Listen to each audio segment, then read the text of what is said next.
This is Nightly Business Report with Tyler Matheson and Sue Herrera.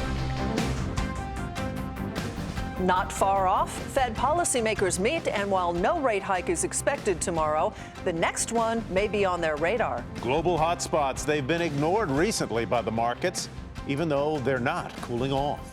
The money behind the madness, what a big win could mean for a small school's bottom line. All that and more tonight on Nightly Business Report for Tuesday, March 15th. Good evening, everyone, and welcome. The focus tonight on Washington. It is a crucial day in the race for the White House, and the Federal Reserve kicked off its two-day meeting. And that is where we begin tonight. Many expect the central bank to leave interest rates right where they are, unchanged, standing pat for a second straight meeting. But as Steve Liesman reports, a new survey of the nation's top economists, strategists, and money managers says the next rate hike may not be too far off. The CNBC Fed survey shows not much is expected at the meeting that began today, where the policy announcement is expected tomorrow. But Wall Street still expects the Federal Reserve to act this year in terms of raising rates. Let's look at the data. 95% of our 42 respondents, they include economists, fund managers, and strategists, 95% say the Fed will stand pat in March and not hike. But 12% think there'll be a hike before June, and 71% think they'll actually hike at the June meeting. Put those together, that's 83% expect the Federal Reserve's next rate hike to come by June. Just 17% say there will be a hike after June. Looking ahead towards the rest of the year, what you see is that only 2 hikes are expected. Compare that to the December survey before the whole market tumult we had and the concerns about recession. 3 rate hikes were expected, but that came down and it remains down. 2 hikes expected. How about the longer term? Let's take a look. Here's the CNBC Fed survey looking for a 0.8% funds rate. It's about 37 basis points now, 1.6% in 2017, and 2.7% over the long run. How does that compare to where the Fed is? 1.4%, 2.4%, and 3.5%. So the market is baking in less tightening from the Federal Reserve than the Federal Reserve itself. One of the things we expect tomorrow is for a new projection from Fed officials and for that to come down. We'll see how things like the recent lousy retail sales report we got factor into that forecast, but expect those to come down, and it's something we'll be watching very closely with the policy announcement tomorrow. For Nightly Business Report, I'm Steve Liesman. And as Steve Liesman just mentioned, retail sales fell in February, and the figures for January were revised lower. Sales at retail stores and restaurants declined 0.1% last month. The figure is seen as a key barometer for overall consumer spending, which accounts for about 2/3 of economic output. A separate report showed producer prices decreased 0.2% in February, an indication that inflation pressures remain modest. Business inventories rose more than forecast. In January, the Commerce Department said inventories, a key component of gross domestic product, increased 0.1%. But the ratio of inventories to sales reached a post-recession high, and that is a sign that companies may not be able to sell what they've been producing.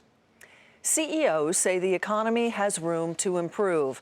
A survey released by the Business Roundtable, a group of business leaders from some of the country's biggest companies, finds that CEO expectations on the economy remain mixed. Mary Thompson joins us with more on that. What did this survey tell us, Mary? Well, first of all, their outlook on the economy improved from the fourth quarter. That's a good thing. But the index itself remains well below its long-term average. A couple of high points in the survey. The CEOs are expecting to see an increase in sales. That's good news. And they're also expecting to increase their capital expenditures. That's good news for the economy. To the downside, though, they're all planning to dial back on hiring. So that's a negative. So they're more optimistic than they were, but they're hardly optimistic. Yes. They still feel that there are things that need to happen to make the economy run at full steam. Let's talk about trade, which has been obviously a controversial topic on the campaign trail.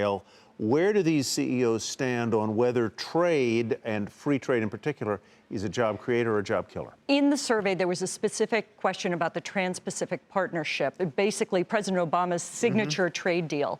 And they are much in favor of it, in favor of it, I should say. They expect it to improve their business, make them more competitive globally, and increase their exports. Now, keep in mind, these are the largest companies, and a number of critics of the TPP say these are the companies that stand to benefit the most from it, so they would naturally be inclined to favor it. Overall, what kind of a track record does it have? Is it a good predictor of what's going to happen in the economy? It's a good predictor of CEO sentiment, but not unlike what the CEOs think about the economy. Its track record is mixed right now. So I wouldn't look to this as an exact reading, but certainly it gives you a sense of what they're thinking. But it's an indication. Yes. Yeah. No political questions there. They don't ask them who they favor, right? Occasionally they do. You know, they throw in a different question every once in a while, but no Not this questions time. this time. It was all about trade, which, of course, Is a as we political know, potato, right? is the political hot Absolutely. potato these days. All right, Mary, thank you very much. And from there, we go to politics and the 5 battleground states. Ohio, North Carolina, Florida, Illinois, Missouri, they hold their Republican and Democratic primaries today. And there's a lot on the line, especially in Ohio and Florida, which are winner-take-all contests for the GOP. We've got 2 reports tonight. Eamon Javers in Palm Beach, but we begin with Scott Cohn in the Buckeye State. Ohio is big and diverse with a long history of picking presidents. But tonight, it could also decide the direction of a party. This country is about us coming together. This country is not about us tearing one another down. Republicans trying to block the rise of Donald Trump are pinning all their hopes tonight on popular Ohio Governor John Kasich, considered the narrow favorite here. But Trump is conceding nothing. You got to beat Kasich. He's not going to be a great president. He's not going to be strong. I am very clear. I want to build on the progress we've made. On the Democratic side, Hillary Clinton, who beat Barack Obama here in 2008, is the odds-on favorite again. But Bernie Sanders is aiming for another upset by hitting free trade agreements that he claims have cost Ohio jobs. It is time, brothers and sisters, that we created an economy that worked for all of us. Crazy busy, massive turnout. At this precinct near Columbus, voters are well aware of what's on their shoulders. It seems like it always comes down to Ohio. So, it's always Ohio, Ohio, Ohio. A potential wild card, Democrats crossing over to vote Republican, like this woman near Youngstown voting for Trump. Really, there was no choice in the Democrats. No options there at all. How high are the stakes? For the Republicans, no candidate has ever lost the Ohio primary, then gone on to win the nomination. But for both parties, the fate of the entire campaign could rest right here. Scott Cohn, Nightly Business Report, Blacklick, Ohio.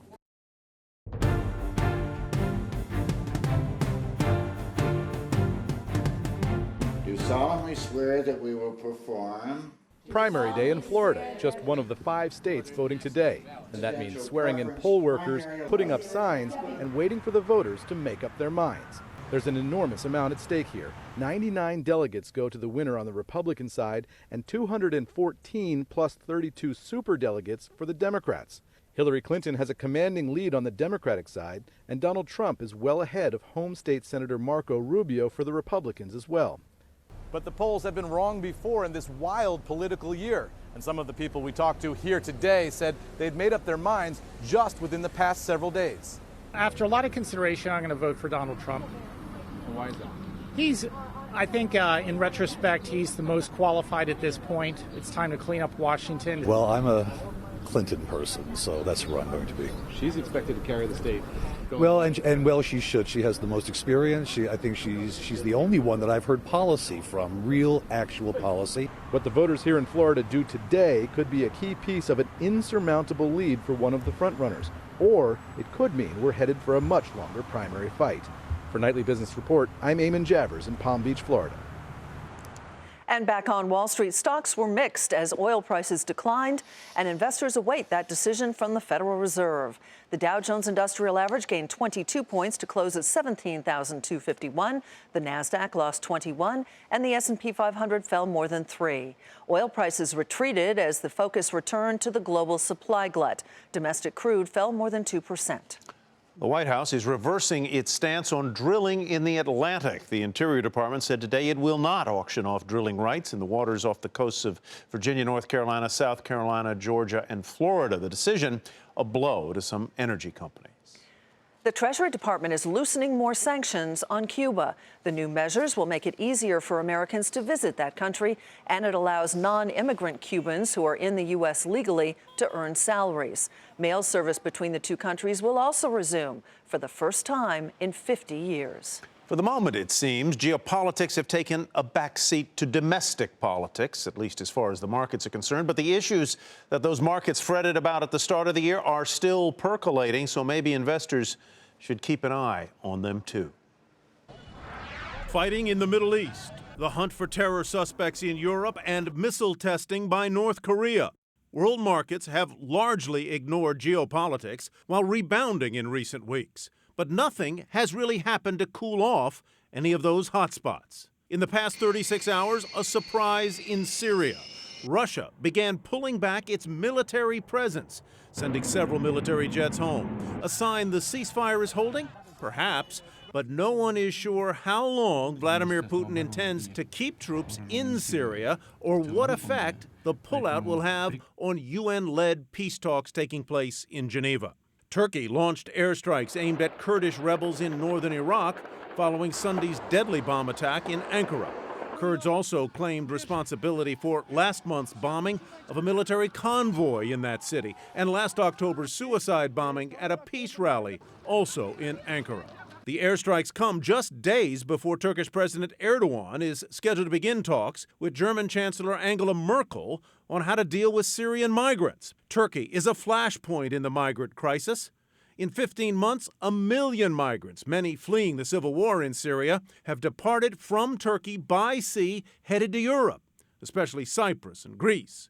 Recently, several Balkan countries have closed their borders, leaving tens of thousands stranded.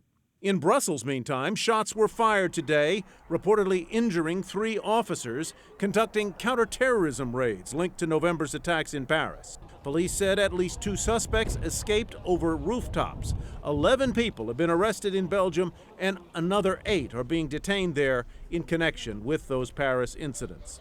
Also today, North Korean leader Kim Jong-un said his country would soon test a nuclear warhead and ballistic missiles capable of carrying them. Such tests would violate UN resolutions backed by North Korea's chief ally, China.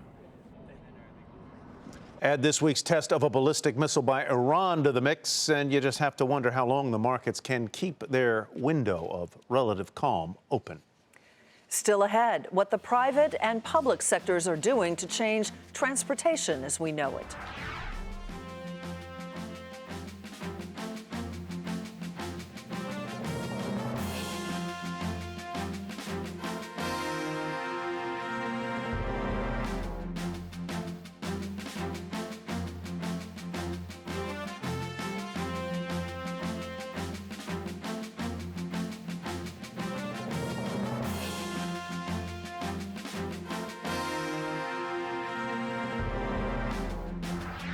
The big enterprise software company Oracle beat earnings expectations and increased its share buyback by $10 billion. The company, which is moving more of its business onto the cloud, pulled down 64 cents a share in profit. That's 2 cents better than forecast. Revenue off, though, 3% to a little more than $9 billion on weak database software sales.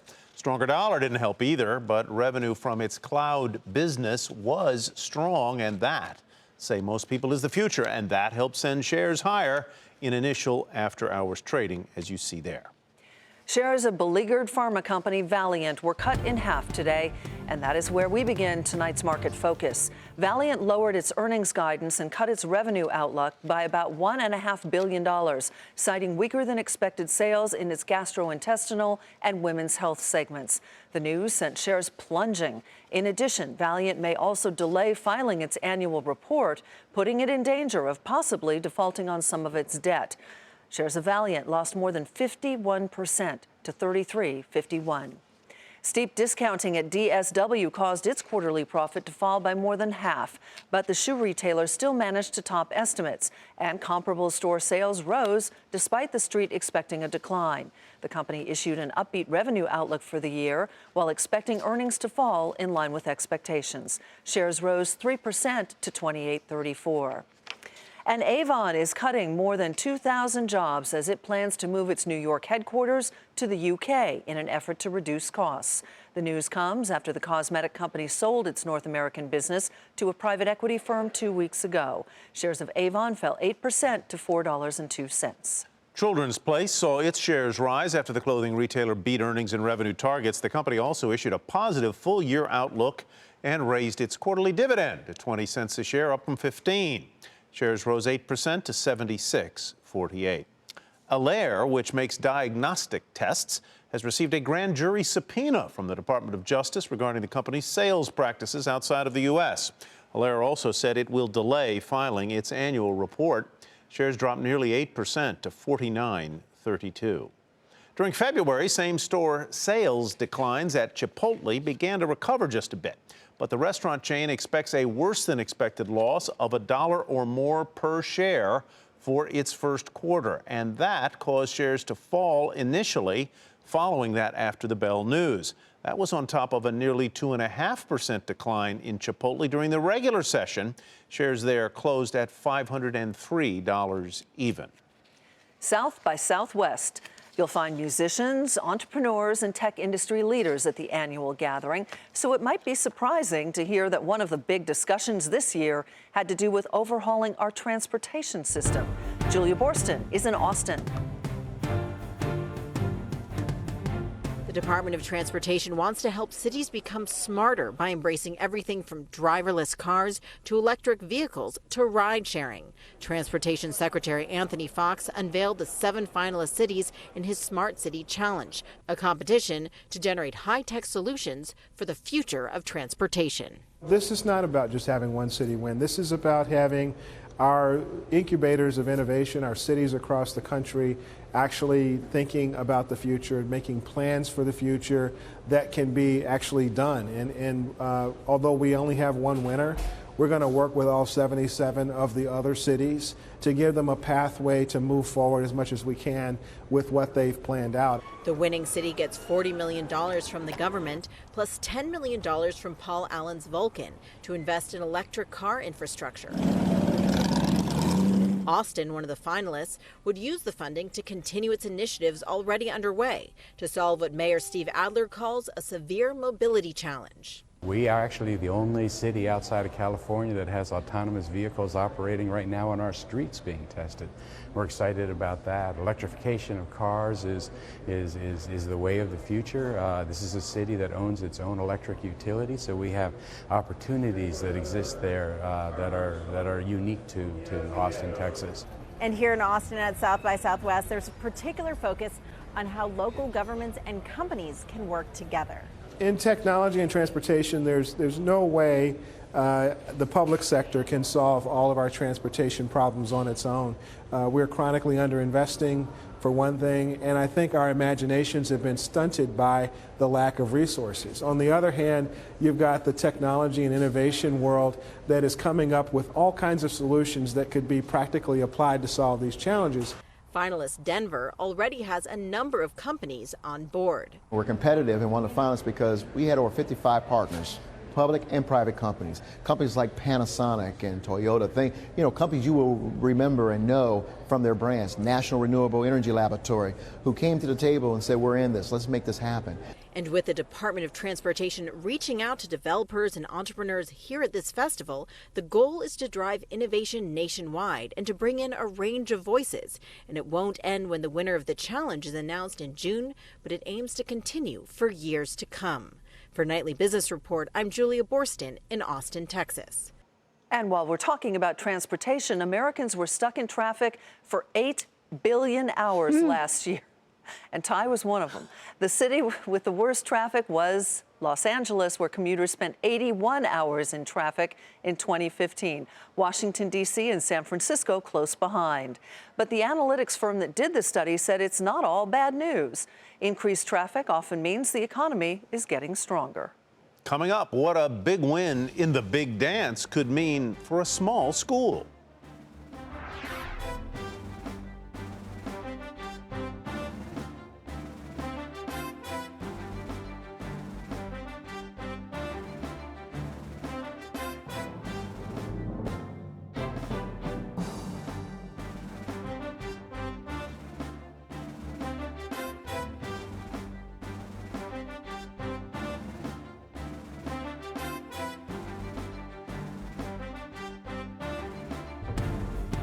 to look at what to watch tomorrow. The Federal Reserve releases its statement on interest rates and economic forecasts. It'll be followed by a news conference with Chair Janet Yellen. Reports on consumer prices, housing starts, industrial production all due out. And FedEx, often considered a barometer for the economy, releases its earnings. And that is what to watch Wednesday. Spending on prescription drugs rose more than 5% last year. According to pharmacy benefits manager Express Scripts, the increase was driven mostly by the use of specialty medicines. Spending on such drugs rose 18%, while spending on standard prescription drugs rose less than 1%. Well, March Madness is upon us again, and that means exciting basketball games and lots of money flowing from television networks to the NCAA and its member schools. So where does all that money actually go? Andrew Zimbalist is a sports economist at Smith College and joins us now. Mr. Zimbalist, welcome. Good to have you with us. When we're talking specifically about the NCAA men's basketball tournament, how much money are we talking about? So they bring in about $770 million on their television contract and maybe another $150 million on ticket sales and concessions. So altogether somewhere in the neighborhood of $850 to $900 million each year. And of that, they distribute about $200 million to the teams that are participating in the tournament, according to how well the teams do. So that's their primary source of income? The NCAA gets about 90 to 95% of all of its revenue from the March Madness basketball tournament. The football championship playoff that started 2 years ago is privately run by the Power Five conferences within Division I. They get all the revenue from that. They share bits and pieces of it with other schools, but that never goes to the NCAA. So it's the basketball money that really keeps the association going. Boy, that's a little-known fact, that the college football playoffs aren't owned by the NCAA. I assume they're sanctioned by them, or the NCAA schools couldn't do it. So $200 million of that roughly $900 million go to the participating teams. The other $700 million goes where? To the NCAA, or to whom? It doesn't all go to Mark Emmert's pocket. He has a healthy salary, but it's not that large. They give out most of it to the schools. There are roughly 1,100 schools in the NCAA. The NCAA supports 85 different championship tournaments, not the football tournament in Division I, but all the other ones it supports. They have scholarship funds that they give out to the schools. They have grants that they give to the schools based upon the number of athletic competitions that they have.